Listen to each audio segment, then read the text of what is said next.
Innal hamdalillah nahmaduhu wa nasta'inuhu wa nastaghfiruhu wa natubu ilayh wa na'udzu billahi min shururi anfusina wa sayyiati a'malina. May yahdihillahu fala mudilla lahu wa may yudlil fala hadiyalah. Asyhadu an la ilaha illallah wahdahu la syarika lah wa asyhadu anna Muhammadan abduhu wa rasuluhu la nabiyya ba'dah. Ya ayyuhalladzina amanu taqullaha haqqa tuqatih wa la tamutunna illa wa antum muslimun. Fa inna asdaqal hadithi kitabullah wa khairal huda huda Muhammadin sallallahu alaihi wasallam wa syarrul umuri muhdatsatuha wa kullu muhdatsatin bid'ah wa kullu bid'atin dhalalah wa kullu dhalalatin finnar. Ma'asyiral muslimin, usikum wa nafsi bittaqwallahi faqad fazal muttaqun. Sungguh di antara nikmat yang Allah berikan kepada negeri ini, Allah menjadikan negeri kita adalah negeri yang sangat kaya raya, sangat subur, sangat makmur. Namun kekayaan tersebut akhirnya menjadikan orang-orang yang jauh tamak kepada kekayaan negeri ini. Maka datanglah mereka dari tempat-tempat yang jauh, bahkan sampai dari benua Eropa yang ribuan kilo dari sini untuk menjajah negeri ini. Silih berganti mereka datang untuk menguasai negeri ini. Ada Portugis, ada Spanyol, ada Inggris, ada Perancis, dan ada Belanda, dan juga negeri terdekat ada Jepang. Yang mereka pun datang kemudian menjajah negeri ini sampai sekitar 4 abad. Dan salah satu negara yang dijajah sangat lama adalah negara Indonesia, 4 abad lebih. Mereka datang bukan cuma mengambil kekayaan negeri ini, bukan cuma merebut kemakmuran negeri ini, bahkan mereka juga merebut kemerdekaan penduduknya. Mereka berbudak penduduk negeri ini. Nenek moyang kita lama diperbudak oleh mereka, disiksa dan dibunuh. Bisa kita baca dalam sejarah bagaimana kekejaman mereka. Ada namanya kerja Rodi, ada namanya Romusa, yang bagaimana nenek moyang kita disiksa dan para wanita diperkosa, dilakukan lebih hina daripada hewan. Kemudian muncullah para pejuang-pejuang, para pahlawan-pahlawan yang mereka mengorbankan segalanya untuk kemerdekaan ini. Mereka mengorbankan harta, mengorbankan jiwa dan raga untuk bisa meraih nikmat kemerdekaan. Dan akhirnya setelah perjuangan yang sangat lama dengan nikmat dari Allah Subhanahu wa taala, akhirnya merdekalah bangsa ini pada tahun 1945. Nikmat yang sangat agung yang disertai dengan takbir sebagai bentuk pengagungan kepada Allah Subhanahu wa taala. Ma'asyiral muslimin, kita sebagai bangsa yang telah merasakan nikmat kemerdekaan, jangan lupa akan perjuangan para pahlawan kita. Jangan lupa akan penderitaan-penderitaan yang pernah dirasakan oleh nenek moyang kita. Untuk mudahnya, lihatlah bagaimana saudara-saudara kita yang masih terjajah di saat ini. Lihat, belum lama saudara-saudara kita di Suriah dijajah oleh pemerintahnya sehingga tersiksa, dibunuh, anak-anak disiksa, wanita diperkosa sehingga mereka harus kabur dari negeri mereka.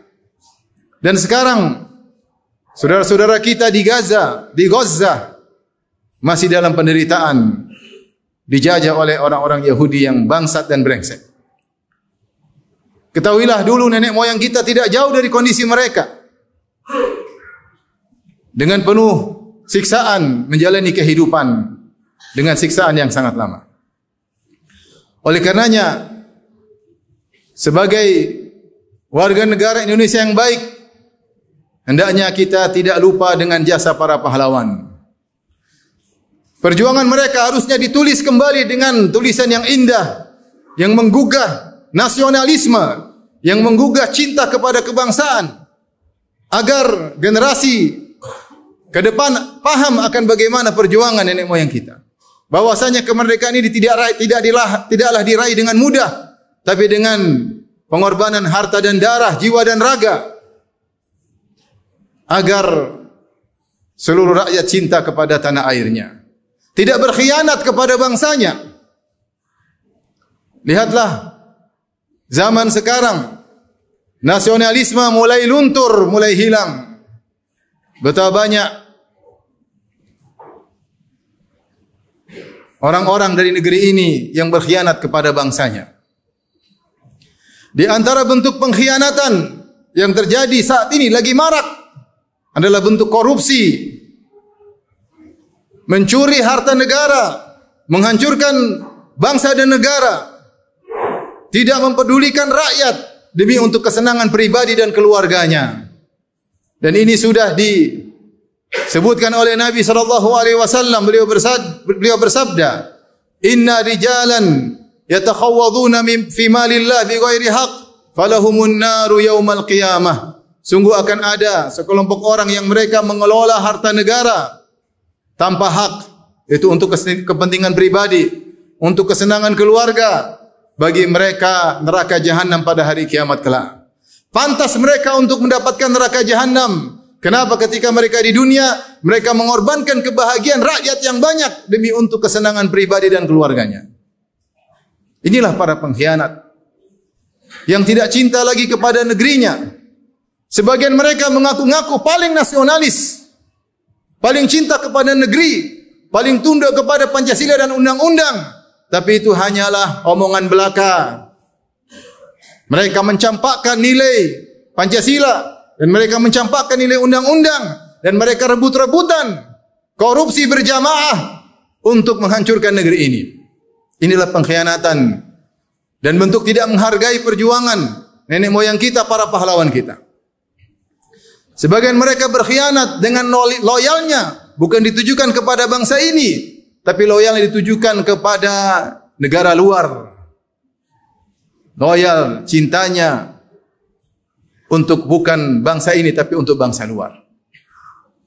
Ma'asyiral muslimin, ketahuilah bahwasanya negeri kita, negeri yang kita cintai, benar penghuninya Bhinneka Tunggal Ika, banyak suku dan banyak juga agama. Tetapi notabene penghuni paling banyak adalah kaum muslimin. Dan pejuang paling banyak adalah kaum muslimin. Dan negeri ini merdeka dengan takbir dan perjuangan para pahlawan. Maka jangan pernah kita lupakan ini. Kita jaga kemerdekaan kita.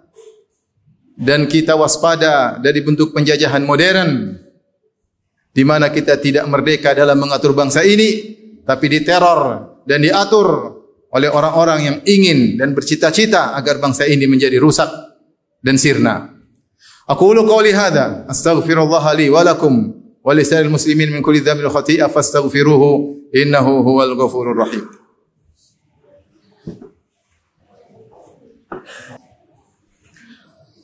Alhamdulillahi ala ihsanihi wa syukru lahu ala taufiqihi wa amtinanihi wa asyhadu an la ilaha illallah wahdahu la syarika lahu ta'dhiman li sya'nihi. Wa asyhadu anna Muhammadan abduhu wa rasuluhu da'ila ridwanihi. Allahumma salli alaihi wa ala alihi wa ashabihi wa ikhwanihi. Ma'asyiral muslimin, kita sebagai umat Islam, Allah mengajarkan kepada kita akan kemerdekaan yang sesungguhnya.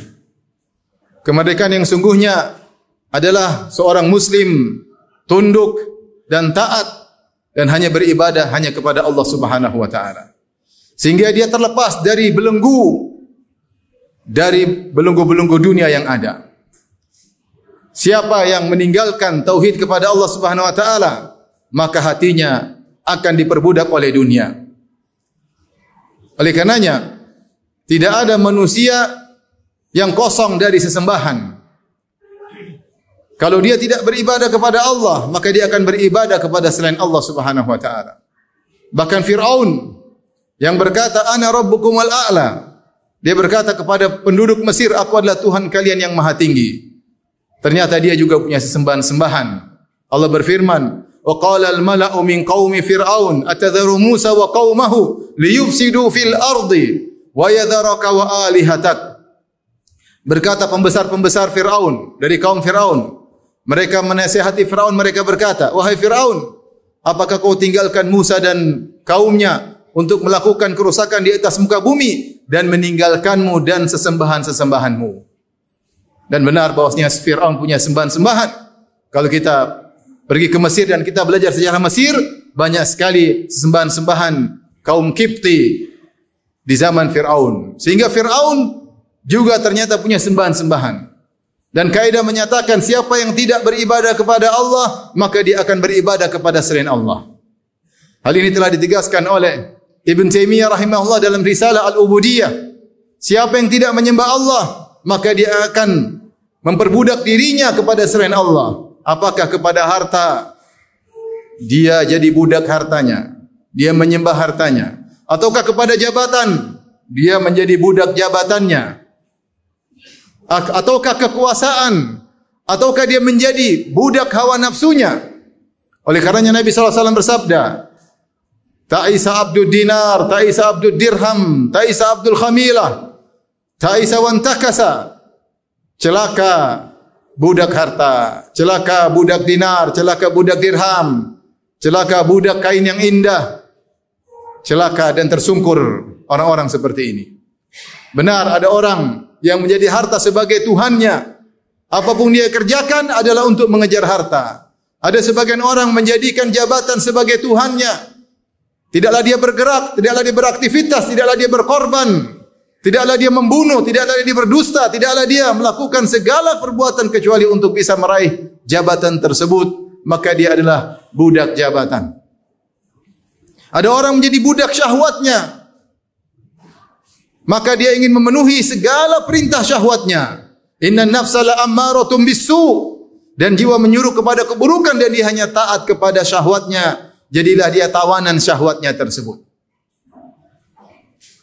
Siapa yang tidak beribadah kepada Allah, tidak taat kepada Allah, maka dia jadi budak dan jadi jajahan, tidak merdeka. Adapun orang yang bertauhid kepada Allah Subhanahu wa taala, bertawakal kepada Zat yang Maha Agung, wa tawakkal 'alal Azizir Rahim, wa tawakkal 'alal Hayyil ladzi la yamut. Bertawakallah kepada Allah yang Maha Perkasa, yang Maha Menyayangi. Bertawakallah kepada Allah yang Maha Hidup, yang tidak mati. Maka dia akan bahagia. Dia akan merdeka. Dia terlepas dari segala belenggu dunia. Disitulah dia akan merasakan ketentraman yang luar biasa. Disitulah dia tidak akan tunduk kepada manusia manapun. Dia hanya tunduk kepada Allah Subhanahu wa taala.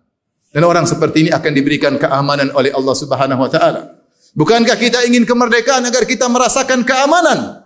Siapa yang ingin merasakan keamanan yang sempurna, maka bertauhidlah. Allah Subhanahu wa taala berfirman, "Alladzina amanu wa lam yalbisu imanahum bidzulmin, ulaika lahumul amnu wa hum muhtadun." Dan orang-orang yang beriman dan tidak mencampurkan keimanan mereka dengan kesyirikan apapun, maka merekalah orang-orang yang mendapatkan keamanan. Allah berfirman, "Wa'adallahu alladhina amanu minkum wa 'amilus salihat la yastakhlifannahum fil ard kama istakhlafa alladhina min qablihim wa la yumakkinanna lahum dinahum alladhi irtadha lahum wa la yubaddilannahum min ba'di khawfihim amna ya'budunani la yusyrikuna bi syai'a." Allah menjanjikan, siapa di antara kalian yang beriman dan beramal saleh, maka Allah akan menjadikan mereka berkuasa di atas muka bumi. Dan Allah akan menjadikan, memperkokoh agama yang Allah ridhai bagi mereka. Dan Allah akan menggantikan kekhawatiran mereka dengan keamanan dan ketentraman. Syaratnya, ya'budunani wa la yusyrikuna bi syai'a. Mereka beribadah kepadaku, bertauhid kepadaku, dan tidak berbuat syirik sama sekali. Dan siapa yang bertauhid, bertakwa kepada Allah Subhanahu wa taala, maka Allah bukan hanya memberikan kebahagiaan di akhirat, bahkan di dunia Allah juga berikan ketentraman. Kata Allah Subhanahu wa taala, "Walau anna ahlal qura amanu wattaqau la fatahna 'alaihim barakatim minas sama'i wal ard walakin kadzabu." Seandainya penduduk suatu negeri beriman dan bertakwa, maka kami akan bukakan keberkahan dari langit maupun dari bumi. Keberkahan, rezeki yang berlimpah, kenyamanan Allah akan berikan bagi orang-orang yang menundukkan dirinya hanya kepada Allah Subhanahu wa taala. Kalau kita mau berbicara, apa yang kurang dari negeri kita? Apa yang kurang dari negeri kita? Kekayaan penuh luar biasa. Tanah yang subur, berbagai macam mineral di bawah tanah ini. Berbagai macam kekayaan. Tinggal kita perbaiki ketakwaan. Maka negeri ini akan menjadi lebih makmur sebagaimana yang diharapkan oleh semuanya.